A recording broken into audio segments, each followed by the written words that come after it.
what's PKM? PKM stands for Personal Knowledge Management. So PKM, let me show you here. Let's go to Chrome real quick, and then I'll type in Nicholas Luhmann. So PKM basically started when people started taking like journals and stuff like that. But the real philosophy of PKM has changed drastically over the 20th century because everybody becoming knowledge workers for the most part, right? In an era before people were knowledge workers, there was a very strict pattern to do things, right? So it was like, oh, I do this and then I do that, and then once this thing then that thing happens and stuff like that. Knowledge work isn't really so linear. There's a lot of options that knowledge workers make, which is why you'll have entire teams of support and project managers and QA people and stuff like that. And the whole point of all of these different people is to really kind of help the overall goal of solving something that doesn't really have a real tangible shape or form and isn't really factorizable. So this guy, this Nicholas Luhmann character, created,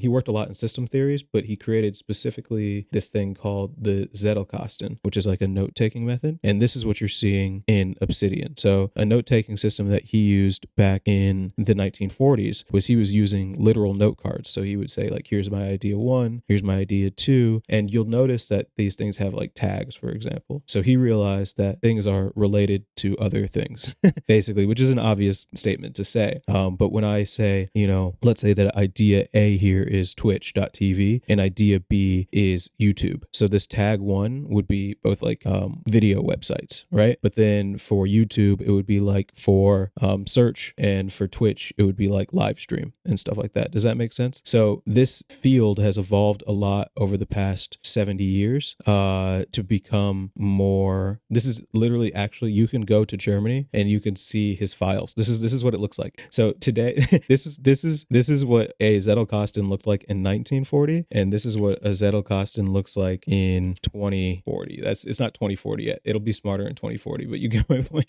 This is what it gets to. Yo, tomorrow. What's up, dude? How are you guys doing? Oh my God, I'm loving this. I was going good. Elaborating on the history of PKM and how we got to where we are today, to AKA WR. This is really great. I think that the space of discovery is really just going to continue to kind of compound because of what's happening in both artificial intelligence, but what's also happening with the interest in the PKM space as more people start working from home and become knowledge workers and things like that. We're going to see a lot more stuff that looks like this, is basically my bet. And as more people kind of dive into the Obsidian workflow, I think we're going to learn a lot about what it means to kind of integrate with our thoughts. When I look at my Obsidian, what I see, and this is actually a smaller graph. So if I go to my, let's say this 914, maybe a 910, 997, 17. It's in one of these.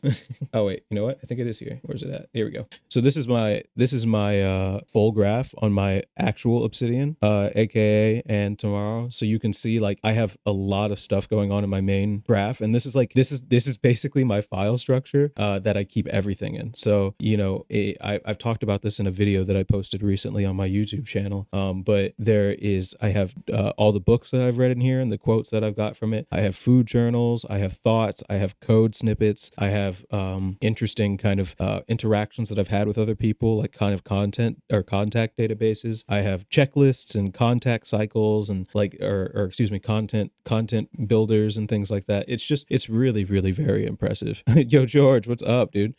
What's your workflow with Obsidian? Say you're reading a book IRL. Do you bring it the PC or the phone, etc.? Yes. So basically my workflow is for books is I use this service called Readwise. So Readwise allows you to kind of like take highlights from different books or tweets or whatever. And basically what'll happen is that you'll be able to import the highlights, and then the imported highlights will automatically sync with Obsidian. So there's a Readwise plugin in Obsidian. Yeah, this official plugin. And I use that, and this automatically automatically like links it into my Obsidian. So when we were looking at this huge graph, that big one to the left there is all of my books, basically, right? These are all the things that I read on like a daily basis. And it's just awesome. I don't know. It's a lot of fun. It's nice because it also helps you review things. So today we're going to be talking about embeddings and kind of like this, this front end coding for the embedding. Do you picture the quote? Oh, like, do I take pictures of the quotes? It's so when you are Readwise has a highlighter. So let's say, for example, like if I was on Readwise here, I would basically they have highlighters. I can't really this Chrome browser doesn't have it. If you read a physical copy of the book. Oh yeah, that's actually a good question. I don't know.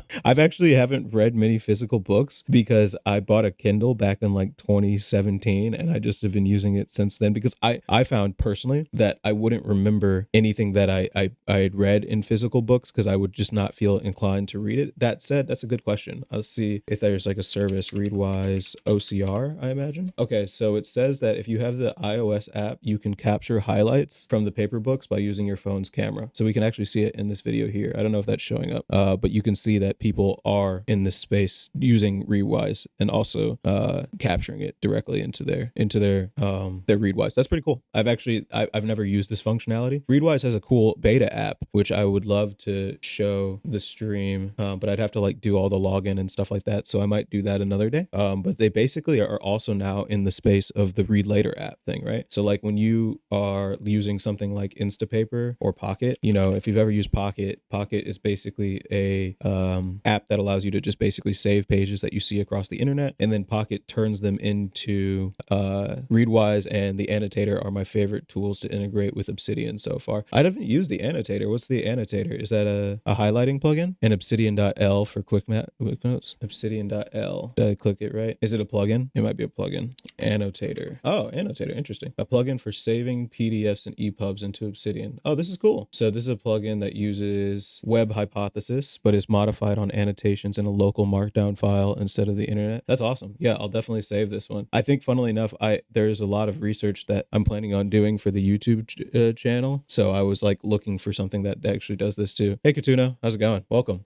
I don't use Obsidian today, but it seems promising. Yeah, it's sick. I highly recommend it. It's also one of those tools that is going to become more common, I promise. Even just because of the crazy plugin community, you're going to see a lot more people using it. Do you use it as my primary note-taking app? I use it as my primary everything app. So I use it to power pretty much my habit tracking. So like, for example, hold on, I can take a picture of this for you and then upload it into the stream. So I have my daily tracking kept in here. So let's see, give me a second. Yeah. Okay. So like here, I'm using Obsidian to do like daily weight tracking and stuff like that, which is pretty cool. My exercise and weight log. I'm also using it. So like you can see for this, for example, this built on stream project where I had the video presentation. I use it to do slideshows. So I can hit this button here that says slow slide preview, and you can use it as a slideshow. So you can actually have slideshows that are done from Obsidian too. So I use this for presentations and videos. Damn, I want to say Annotator doesn't work well, and I've had nothing but a good time with Annotator. Yeah, I'll have to try it out, and then maybe I'll come back on stream and make my own opinion known, and then we can all go at it in the chat, and we can decide who if Annotator is truly the greatest PDF plugin that Obsidian has to offer, and we can figure that out live. One thing I found difficult with apps like these is coming back to them. Notion feels so heavy and difficult to take for small notes. Example. No, that's a great point. So I actually use shortcuts. So I have a shortcut that says like quick capture to Obsidian. So I'll also take a picture of this and upload it to Obsidian. Here we go. So what you're seeing here in front of you is that basically what I have to make things faster, aka is that I will use my phone and I'll take a shortcut using my device, and then it will automatically upload into my file directory. And you can see at the bottom there the Obsidian advanced URI thing, and then it basically saves it directly into the vault and then opens that vault as a notification, and then I can just jump directly to that file. So you want to definitely nail, if you're familiar with Cal Newport's work at all, he's really big into the capture configure. So basically I use this kind of function where I will use capturing and then use Obsidian level for organization. I can't highlight, my cursor isn't showing up, but then that allows me to execute on projects. Agreed. I feel like like PKM apps need a seamless mobile option to quickly reference or take notes. That has always been my biggest issue when I'm out and need some notes, but I'm not near my PC. I totally agree with you guys. I think that the switch between being able to, oh my God, I messed up. Hold up. I clicked OBS. Okay, put that there. Oh no. Okay, we're good. Okay, we're back. I lost my train of thought. So like when you're on your phone, I completely agree. I needed to add a bunch of workflows to make the app feel better. I will say that the Obsidian app, when it's small, like if the graph is like about this big, it shouldn't feel that heavy. It should load pretty quickly. But again, when you're dealing with my graph, which is basically a bottomless pit, it's huge, right? So I have like tens of thousands of notes in my graph. So it doesn't work for me to be able to load mobily as fast. So I have to use apps like, or shortcuts like this one and full apps to do that. Katuno, am I an engineer? I am an engineer. Yes, I am a software engineer. I'm a developer ambassador for OpenAI by day. And I also run a business called Stenography, which allows you to use Codex to document code in real time. But my passion is Obsidian recently, and I've been spending a lot of my time thinking very deeply about this software. I think that this is one of those things that if we get it right, it can really unlock a lot of people's creativity and allow them to find connections that aren't exactly obvious in their day-to-day lives. So, you know, for example, even in one of my recent videos on YouTube, I was discussing this templater thing, for example. So there's like, you can use this templater app, which I don't know if tomorrow, if you've used this app before, the templater plugin, excuse me, but like it's freaking awesome. You know what I mean? Like the stuff that you can do with it is super cool. It allows you to also nest lists too. So I was like, I've been using this nested checklist thing for going live on stream, actually. So I've been able to, do I have what is that exclamation point Twitter? I've never seen that. I also don't have a Twitter, by the way. I used to have a Twitter. I used to make a lot of GPT-3 demos back in 2020, and then I kind of got a little bit overwhelmed with Twitter. But you can check out my YouTube. It should be in the description, or whatever the description box is for Twitch. I'm still pretty new to all of this, so I apologize. I started streaming in late July of this year, so I just got all the setup going and stuff like that, and I have my live stream set up, but I don't have all of my live stream world set up yet, if that makes sense. Let me see here. So yeah, so then there's like these partial checklists that I've built into my main vault, where I like have these checklists before I go live. So that's actually something that I recommend too, is that if you're kind of like getting into the Obsidian space, there are a few things that I would think about. So let's say that like the number one thing that I would think about when getting started with Obsidian is probably to figure out. So actually, let's just draw this out real quick.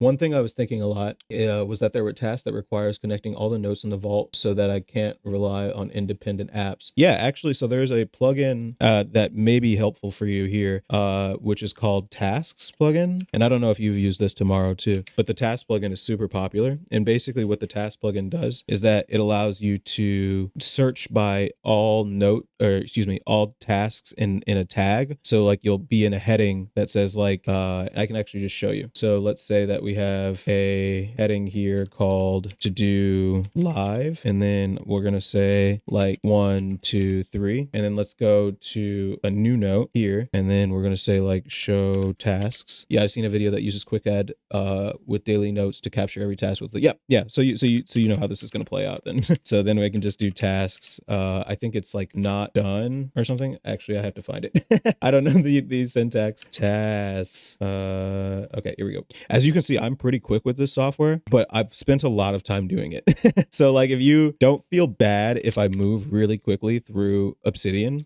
I just spent hours and days of my life. It's been over a year since I've used this software, so I'm just very I'm very quick with it. Oh, you too? That's awesome. I don't know. I like it. I like being really fast with this software. But yeah, you can see how tasks are now synced from other places in the vault, connecting notes in the vault, so I can't rely on independent apps. That's interesting though. I wonder, you could probably do something where you can capture the output of this block, and then you could give it to something like Todoist. Like, I know that there is a community plugin for I don't use Todoist, but I've seen a lot of people talk about it. Have you ever used this Todoist sync plugin? Because that might work with tasks. You might be able to write like an interop layer that allows you to take this filter and then like pipe it through the tasks plugin. I tried Todoist, but it's not my style. Yeah, I wasn't a fan of Todoist either. I think I used it a few years ago, or was it? I don't know. It was one of them. I think it was the Mac one, things perhaps. But yeah, I also felt like it really wasn't my thing. So yeah, that was kind of like a whole, the task plugin is more customizable. Yeah, for sure. And also, like, I really like how you can edit the priority of these tasks here and just hit like apply, and just automatically takes hold across the vault without actually just changing the text. Like, what they did here was really smart. Like, by using this emoji to like represent priority, it's actually very clever. And I also like how they do this emoji for when you finish it, because I don't know about anybody in the chat, but I know like when I'm doing stuff a lot of the time, and I'm going to talk about this a little bit with the Project Overflow thing, is that I feel really like sometimes like imposter syndrome. You know, you'll be doing something and you'll feel really like you're not doing enough, right? You'll feel bad. You'll feel like, oh, I didn't do enough today or whatever. So being able to like kind of like actually query that thing by like saying like, oh, what did I do today? And then like going into your search and then like physically searching for everything that you did that matches this thing, and showing you the exact count of all the stuff that you completed feels really good. So I would recommend, as just a psychological hack, that if anyone is kind of like using Obsidian and you're using tasks and you're feeling down on yourself, just like find all of the things that have this checkmark completion thing for the week or something like that. Like, go through and do like and get like the week, and then just look at the count, because that just makes you feel a lot better, at least for me. Makes me feel like I'm not just a lazy bum. Speaking of bum, let's bum back into the Project Stack Overflow indexing and prioritizing opportunity